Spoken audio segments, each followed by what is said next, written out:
Welcome to Hope for the Caregiver here on American Family Radio. This is Peter Rosenberger. This is the program for you as a family caregiver. More than 65 million Americans right now are serving as a family caregiver, providing more than $500 billion, that's billion with a B, in unpaid care every year. 500 billion. Now, to give you some perspective on that, that has been historically our annual trade deficit with China, which came to light during Trump's run for office back in 2015, of how we were at such a disparity with China over trade. And they were making basically $500 billion a year off of us that we were just giving away. Well, that's how much family caregivers provide every year in unpaid labor. Now, you think about what that means to our society to have that many people providing that much care. How much are you doing? If you put a dollar amount to what you do, I mean, have you gone out to try to price what it would be to replace you? I mean, think about it. Think about how many hours you put in. You're on call all the time. Think about what the going hourly wage is for this.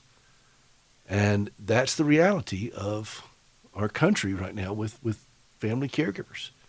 Now, I don't know that that's going to change. I just thought it was a little bit interesting to see those numbers, how they kind of work out in real time of what those numbers mean. $500 billion. This program is about strengthening the family caregiver. Part of that is learning how big the problem is for us as individuals, for us as a collective demographic, for our society, what's coming down the pike, what does this look like?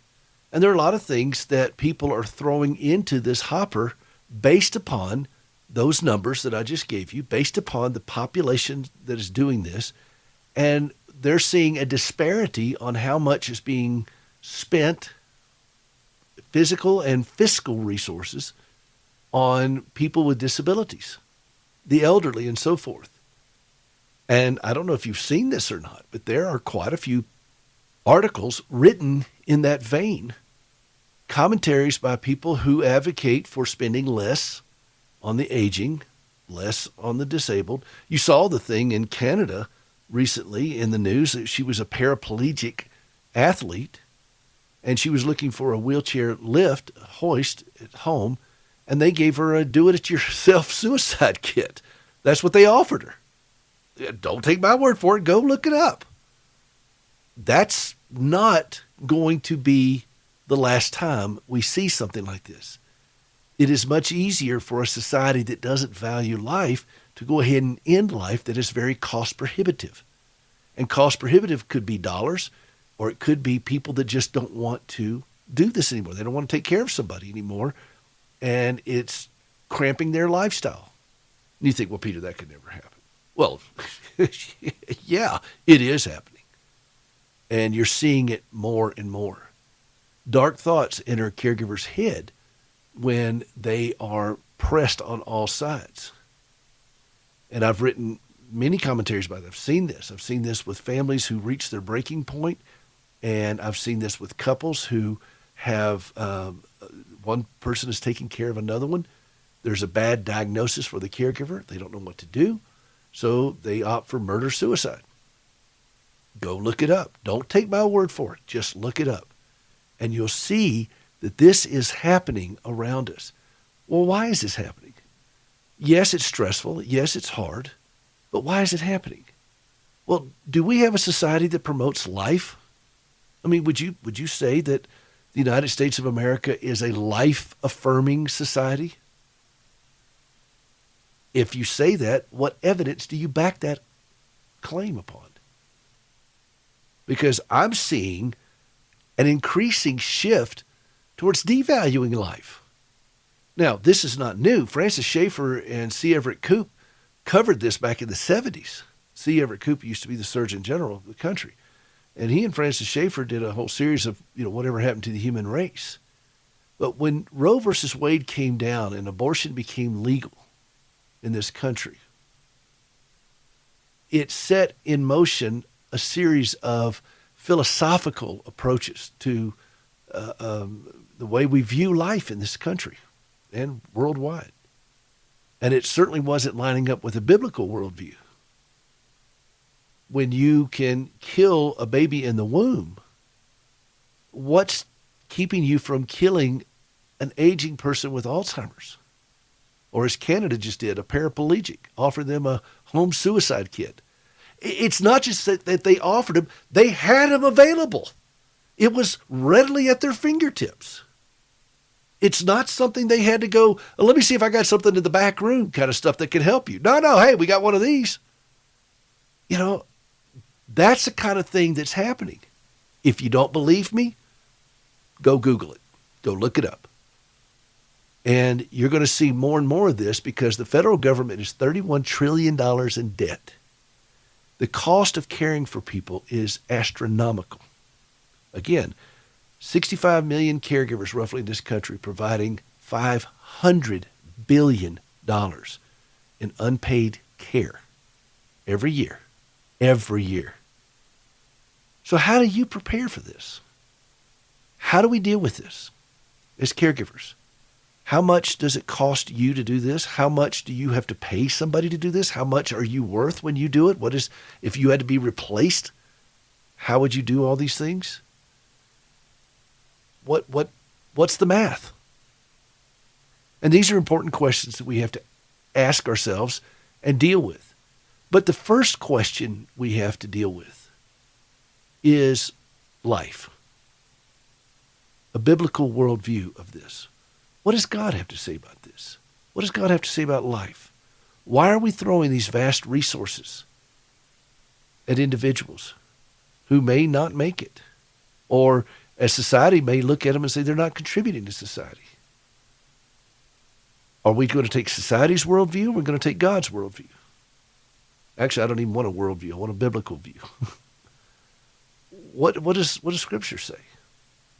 And we can quote a lot of these scriptures that, you know, before, David said, when I was conceived in the womb, you knew me. I'm fearfully and wonderfully made. So does that mean that people with birth defects, congenital things, are not fearfully and wonderfully made? And I would suggest to you that Scripture teaches that every life is fearfully and wonderfully made. And life is to be valued. But when life becomes cheap, as our society has made it, it becomes a nuisance to bring a child into the world. I'll never forget Obama stating this, that he didn't want his girls to be punished if they made a mistake. And the punishment would be to have a child. When a child out of wedlock is considered punishment, or a child, an unintended child, how about that, is considered punishment by a sitting president of the United States, what does that tell you about the way a lot of people in this country look at life? And if we're going to devalue life in the womb, or as you just recently saw, this debate about having to care for children that are born alive in an abortion that wasn't successful. And you got an entire political party that's outraged about that. How many exits must we go by on that particular interstate before we start devaluing life after the womb institutionally? As a country, say, okay, we're done. We're going to cut off the care for this type of thing. Well, I got news for you. It's already happening. And it's going to get worse. And we need to prepare for it. We need to prepare ourselves spiritually, physically, and financially. And we're going to talk a little bit more about things like that today, including bringing on an expert who can help us better finish well in life, to have those resources at the end of our lives and the end of our loved one's life. So we're going to cover a lot of ground today, but we always go back to Scripture. That's our authority, every time. This is Peter Rosenberger. This is Hope for the Caregiver. HopeForTheCaregiver.com. Don't go away. We'll be right back.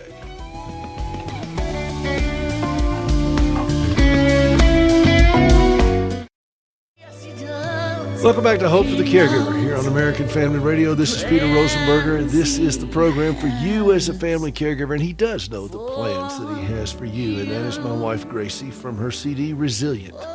And she is indeed resilient. We're talking about finances today. We're talking about the cost of care, both physically, spiritually, emotionally, and fiscally. You see what it cost our country. We talked about that in the last block, and I have a special guest on today. It is Hans Scheil. He is the host of the Finishing Well radio show and podcast, and also the author of the book, The Complete Cardinal Guide. And he's got over 40 years of experience helping individuals plan for or near retirement. And Hans, thank you so much for being a part of this program today, and welcome to the show. Yeah, thanks for having me. I want to go right to the Bible because, just doing this show for 5 years and being with my friend and partner and really biblical teacher, Robbie Dilmore, I'm reading a chapter of the Bible every day, every morning, and it's how I start my day, and sometimes more. And I just came across this verse in Luke, and I don't think it's by chance. And I went to Luke back around Christmas just because I wanted to read the Christmas story when all the commercialism was going on. And then, it just led me to this point where I'm reading, invite the poor, the crippled, the lame, the blind, and you will be blessed because they cannot repay you. For you will be repaid at the resurrection of the just.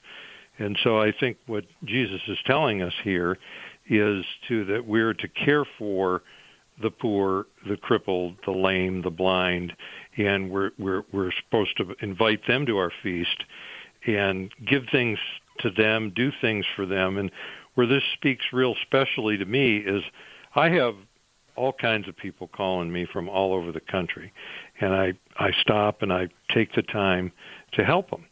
And I mean, all kinds of people that are rich, people that are middle wealth, and I have a lot of people that many would describe as poor, and it's usually the people that are in a bit of a hard way financially that they can use my help the most. And so as soon as we get somebody that comes to us that is in need, immediately the antennas go up, and we work extra hard to give them something that they can use. And this just spoke to me because I'm always struggling with this because I do run a business here, and but we work extra hard for these people and we don't charge them.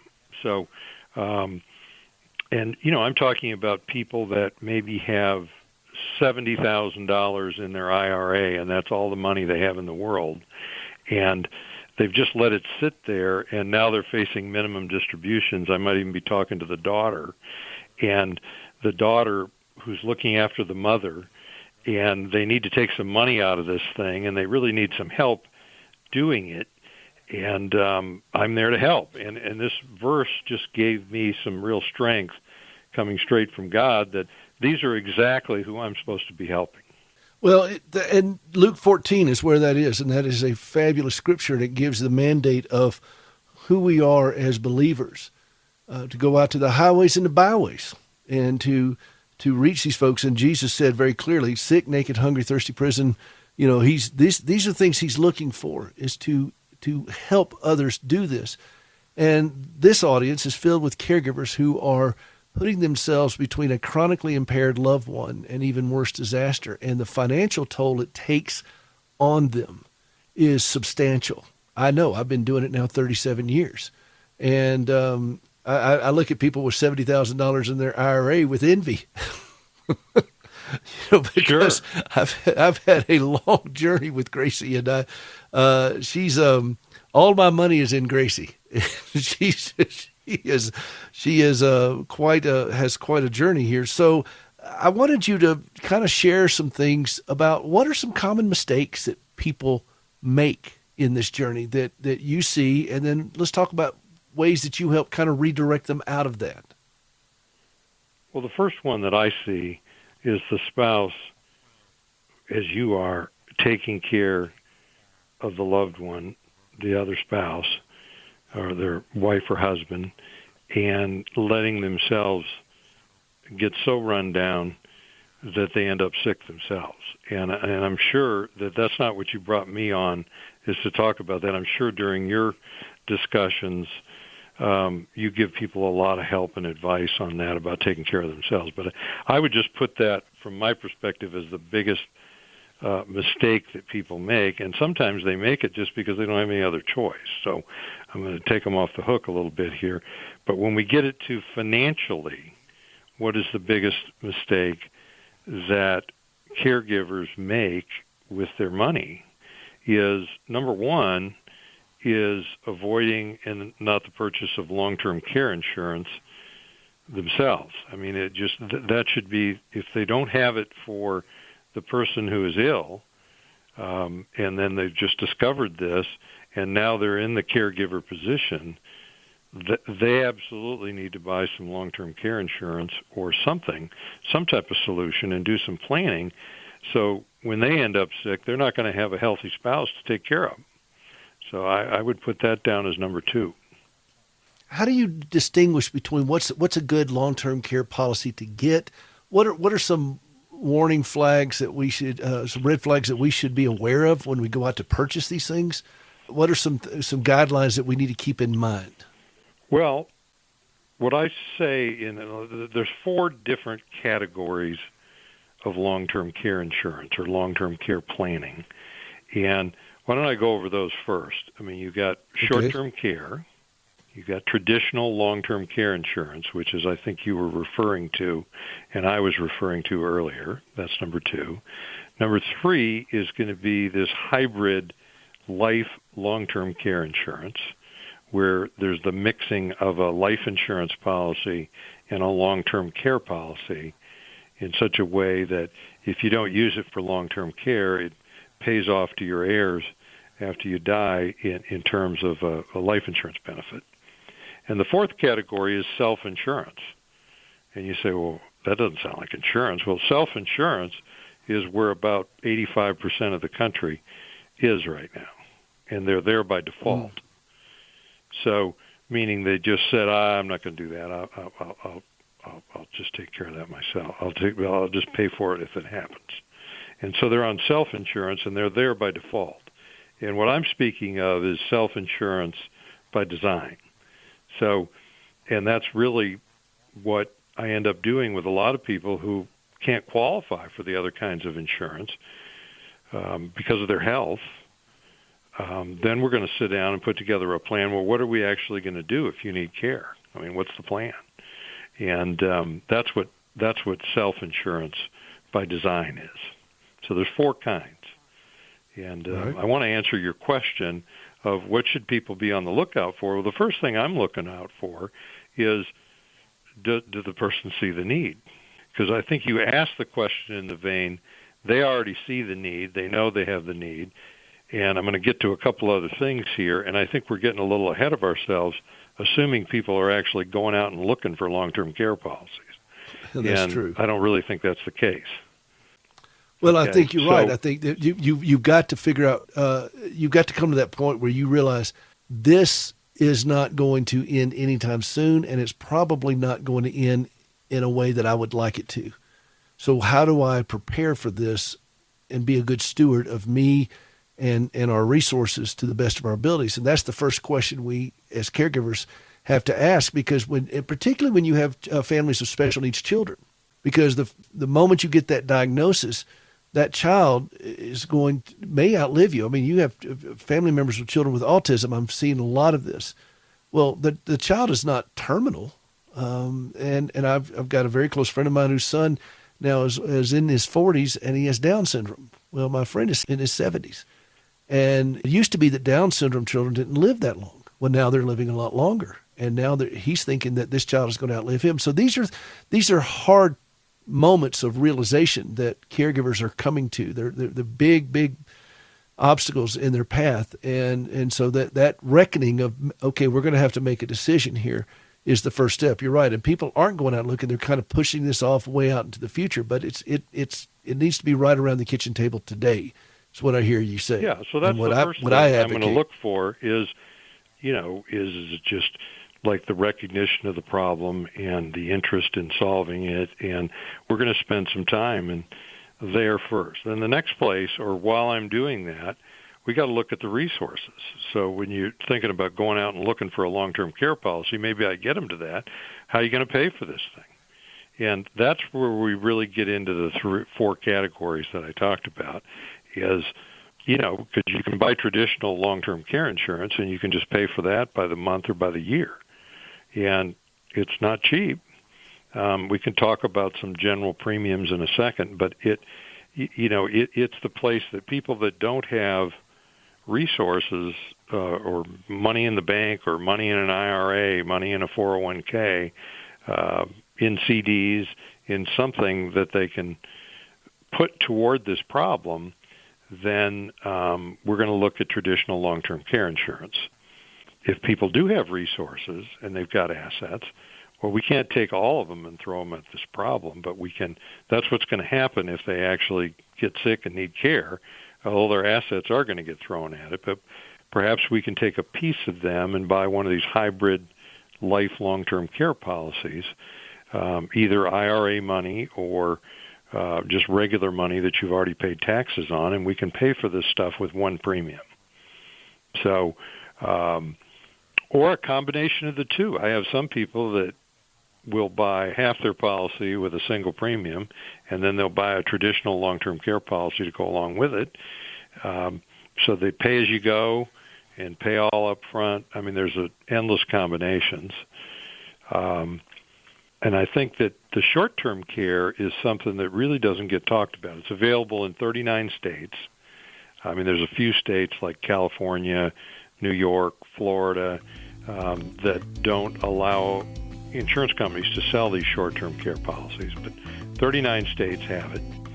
And it's simply a policy that'll pay for a year of care at home, and it'll pay for a year of care in a facility. Well, hold that thought for just a second. We've got to go to a break. We're talking with Hans Scheil, and he is the host of the Finishing Well broadcast and podcast. We're talking about taking care of ourselves, being good stewards of our resources and planning for the future for finishing well. This is Peter Rosenberger. This is Hope for the Caregiver. We'll be right back.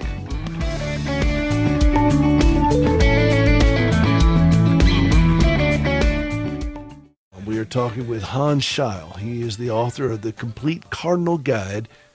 Over 40 years of experience specializing in helping individuals at or near retirement, and he is the host of the podcast and broadcast Finishing Well. And we're thrilled to have him because, finances are a big part of our journey as caregivers. And we do not wish to be in a situation. Let me back up. We're so reactive that sometimes we think, well, we'll wait when that happens. But with finances and with the cost of everything going up the way it is and the intensity of it, we can't afford to wait until that happens to come up with a plan. Then we're going to end up just really in a pickle.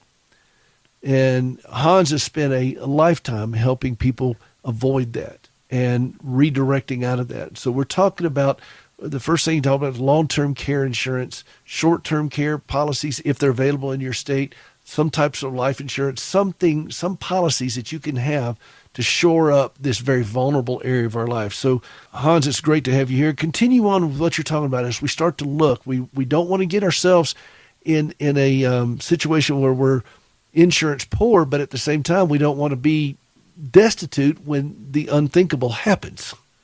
And with caregivers, we know the unthinkable is right around the horizon here, very, very soon approaching to us.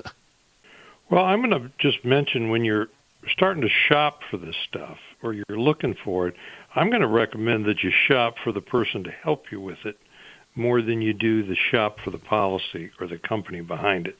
Because 30 years ago, you would shop policies. You'd invite the person from 3 or 4 different companies out, 3 or 4 different people, and they would each give you a quote and talk about their policy. But today's day and time, most people that sell this stuff represent just about everybody anyhow, okay? And they've got all these options I'm speaking about. And so you really want to pick a person. I mean, you can look up the CLTC certified in long-term care insurance. It's a national association of financial advisors that specialize, and they've had specialized training in it. So that would be one place that you could look. But you really want to interview some people to find the right person that knows, like what I do, about the different types that are available. And we haven't even really talked about health yet, because we started talking about short-term care, and I'm going to talk about that, and that's a good option for people. But what pushes a lot of people there is the person we're writing the policy on, their health conditions. So, like, I have a lady sitting out in my lobby that is a client, and she has MS. And she's doing pretty well. She's in her 60s, but, with MS, it's unpredictable when that's going to hit you and how hard it's going to hit you. But she's certainly, for either traditional long-term care or one of the hybrid policies, she's not insurable. And she may well be not insurable for short-term care, okay? And say, well, why are we talking about her? Well, her health has her in a uninsurable place.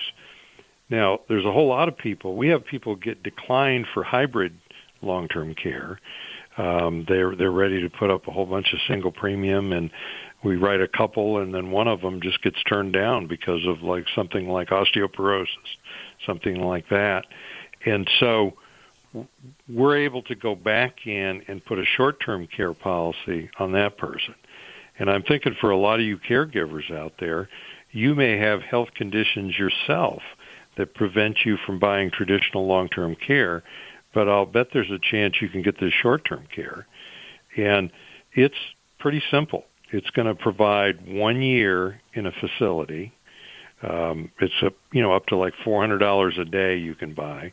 Most people buy like $200 a day or $6,000 a month, and it'll pay a whole 360 days, and then you're done. Okay.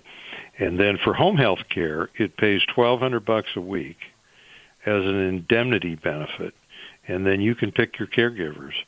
And there's a small floor on there that you got to have 3 visits in a week from a home health care agency to qualify for the whole $1,200. But then they just send you the check, and they'll pay for 52 weeks of care. I mean, that's over $60,000 that they'll pay, and then you're done.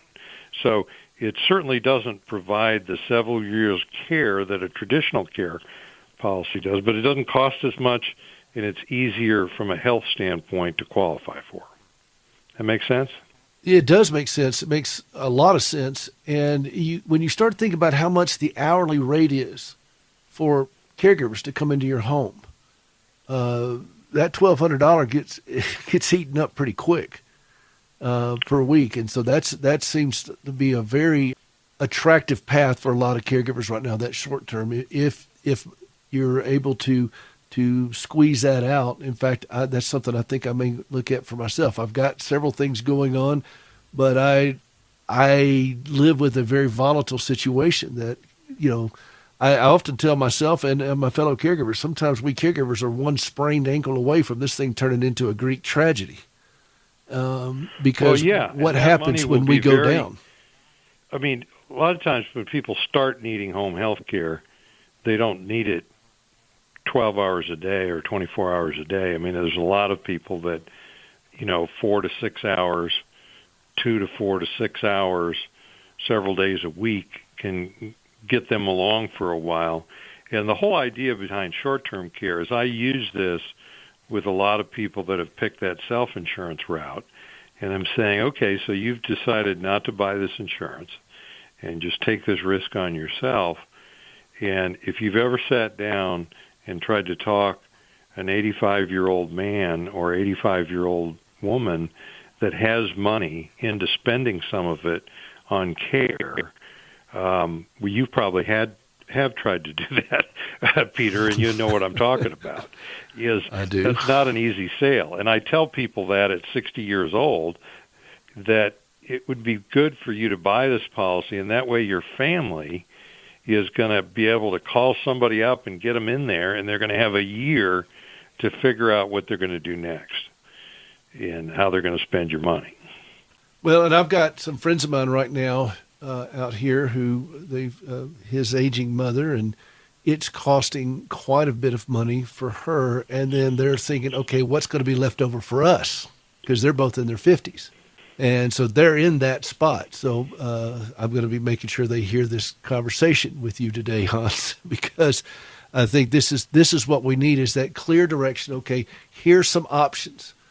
As I've said for years, don't let your eschatologist be your financial planner, because praying for the rapture is not a financial plan. And you'd be amazed how many people do that, Hans.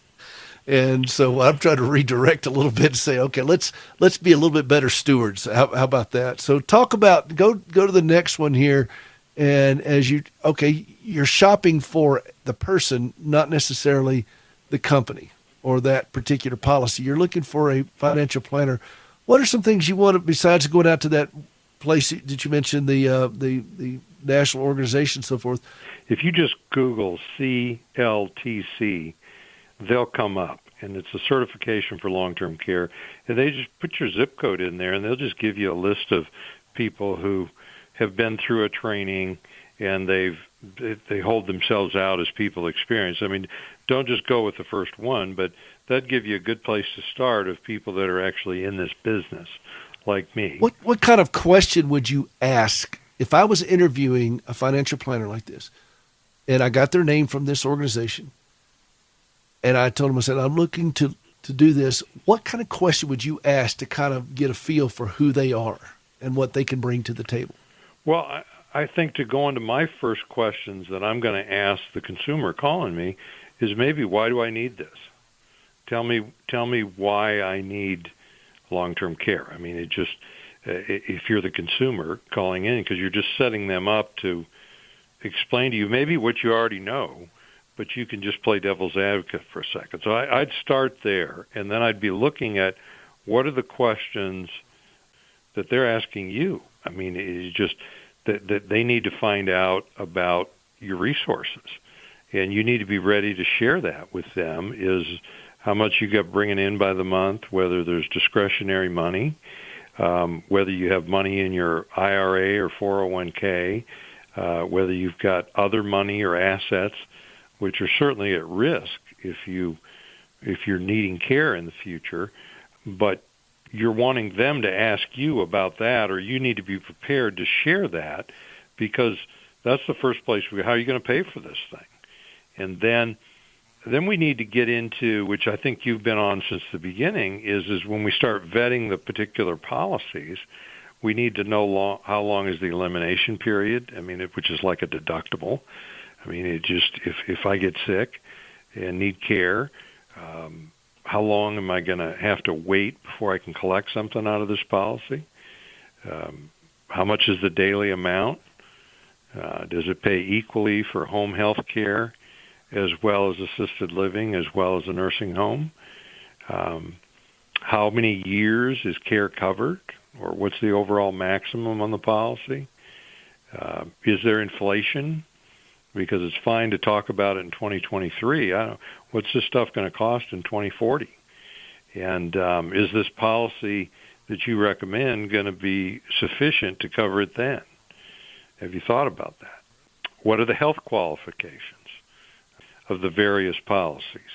And do you have a company, and if somebody asked me this of me, do I have several companies and several policies within those companies that will write somebody with health conditions?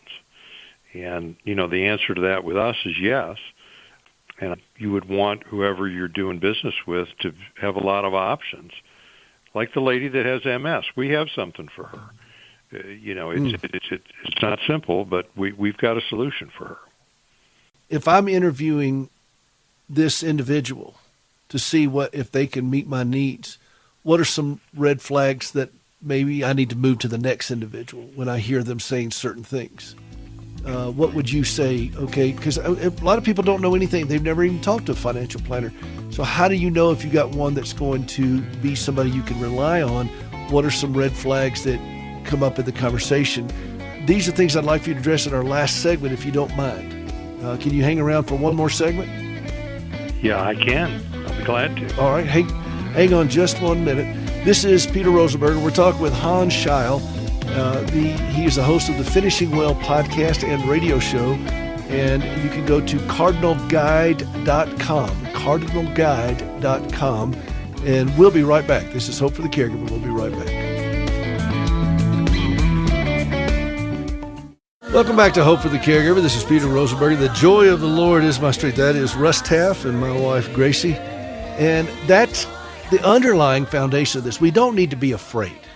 We need to rest in the fact that we have the joy of the Lord. We don't need to be afraid. God, throughout all of Scripture, that's the most often commanded Scripture is fear not, because he knows we're afraid. We don't have to be.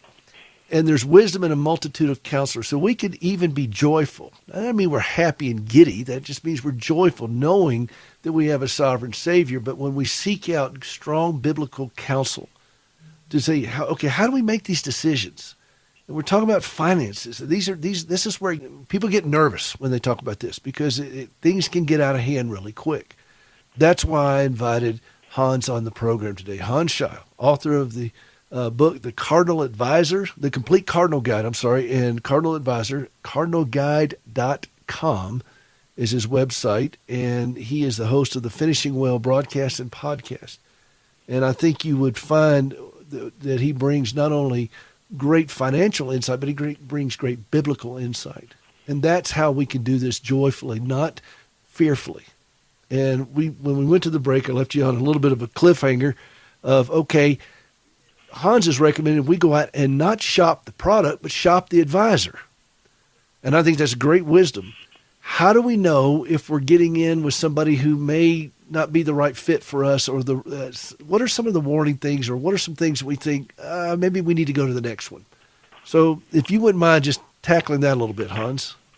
I think you're going to have a little trouble just finding people that sell this stuff unless you really ask some questions that lead them that way, because people are in denial, even in the financial advising business, is that this is such a troubling subject. This is my theory on it, that there aren't that many people that sell it anymore, and basically there's an audience that doesn't really want to hear about it. So now we got a customer who's listened to what we've said, and they have some resources. They want to solve this problem for themselves. And now they're out looking for an advisor. What are some of the things they want to ask them? Well, the first thing that sits in my craw a little bit is the financial person who might work in one of the big banks or one of the big stock brokerages, who has access to these hybrid products, and by hybrid, I mean hybrid life long-term care, and they don't really know much about it. They just have somebody in their firm that knows a little bit about it. And they're going to say, "Oh yeah, we can get you some long-term care," and then they can look at your money, because maybe you have it invested with them, and they're going to take the $100,000 that you can put toward this, and go out and shop and find a hybrid policy with somebody in their firm. So I think a question you want to ask anybody that you're going to about this is, how many of these policies have you sold in the last year? How many new customers have you taken on with this? And, if it's 10 or less, I think you got to find somebody else. Just simply because this stuff really requires a person to have a working knowledge of it. So that's one thing, is just asking them the number of policies. And I think you want to ask them, do you sell traditional long-term care insurance and hybrid long-term care insurance, hybrid life long-term care insurance? Those are two distinct types of insurance, and there's a lot of people out there that only sell one of the two, and they don't sell the other. And I think you want to be able to sit down with somebody who sells both and really can offer both to you, depending on which one's right for you. Do you cover this a lot in your podcast? Yeah. These kinds of things? Absolutely. Yeah. Because I want to interrupt you and really encourage people to go out and listen to your podcast and access it, because these are very complex things for so many of us. We feel uncomfortable with it. So I'm glad that you do this, and I love that question. Do you, first off, how many do you sell a year? And do you sell traditional long-term care and a hybrid one? And if they're not familiar with these products, why do you want to buy it from them? That's basically what you're saying. Well, yeah, they're basically just selling you a policy if they've got one or two traditional long-term care, and that's all they sell. And, some of these people think that the hybrid life long-term care is evil. I mean, they've just come to believe that for whatever reason. And then vice versa. A lot of the financial people, which I'm one of the financial people, they only sell the hybrid. So they're only going to sell you long-term care if you got a hunk of money you can throw into it. And they're not well versed on just writing a standard traditional long-term care, which is best for some people. So, what we talk about on our show it's based on the book. There's 7 worries, and I'll just rattle them off real quick. Social Security, Medicare, long-term care, IRA, 401k, planning and tax planning around that, and minimum distributions, income planning, and investment. So when you get retired, your money is more of a source of an income than it is just money sitting in the bank, and we need to plan that out. Estate planning and planning what happens to your money. And the first benefactor of the estate is the surviving spouse. So for a lot of people, that's really the extent of the estate planning, is making sure their spouse is going to be okay if they meet an early demise or the other one lives on a lot longer. And then the last one is income taxes. So we take those 7 subjects. I'm an expert in all 7 of them. And every week we talk about one of them. They're called the 7 worries. And if you go to cardinalguide.com, you can just find all the 7 worries and all our stuff and all our shows and all my YouTube stuff. I mean, believe me, there's a lot of it up there where we're just talking about it. It's all at cardinalguide.com. Well, and that's a wonderful resource because, the other day I had to fix something. I live way out in rural Montana now. And if you're not somewhat independent, you're out of luck because help is a long ways away. I live 10 miles from a paved road. So I go to YouTube, and I live way out in the middle of nowhere. Montana's been social distancing since 1889. And when I go out to YouTube to find out how to do something, because it helps a long way. I mean, even if I got a service repairman to come out here, it'd be forever to get out here. So you have to learn how to do these things, and there's so many different resources available. And here's a great resource with you of, okay, we don't need to be afraid about this. Let's go get some information. Let's do our due diligence. You've put this out there. This is a real ministry from you. You want people to be able to be confident that they've made good financial decisions, and you've provided a step-by-step. You're holding people's hands while they do it. And I really appreciate you doing this and coming on this program. And I want to keep having you back on because I think this is going to be an area where so many people struggle and they're afraid, and their fear keeps them from making good decisions. And we don't need to be afraid. We need to be confident, and there are resources available that can help us walk through this. And like you said, and please reiterate this for folks that just now joining the program, you have people come to you with very scant resources, and yet there is a path for help. They could always improve. Fair enough? Well, that's absolutely true. And I just read what I read in the beginning. Invite the poor, the crippled, the lame, the blind, and you will be blessed because they cannot repay you. And I think about that every day. And so when somebody calls me, I get calls. I'm licensed in all 50 states in the District of Columbia. And we do our work by phone and by Zoom, and we take care of people anywhere. And the people that have nothing, they're always, I don't think I have enough to talk to you or whatever. And I just say, just come on. I'll let the Lord decide, who I'm supposed to help and not help, okay? And just tell me your problem. And people, I get a lot of joy out of helping the people that are very much in need.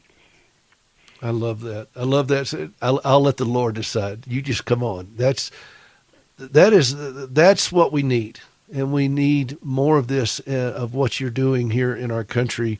And I'm glad to have you as this resource. If people want to find out more about you, again, it's tell us all about your website and how people can get more involved with you.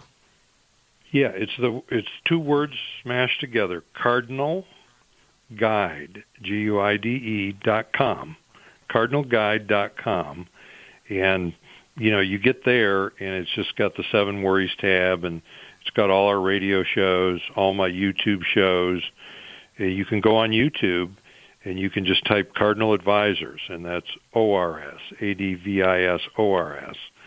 And you go on YouTube, I've got about 200 videos up there, and I'm guessing about 15 of them are about long-term care.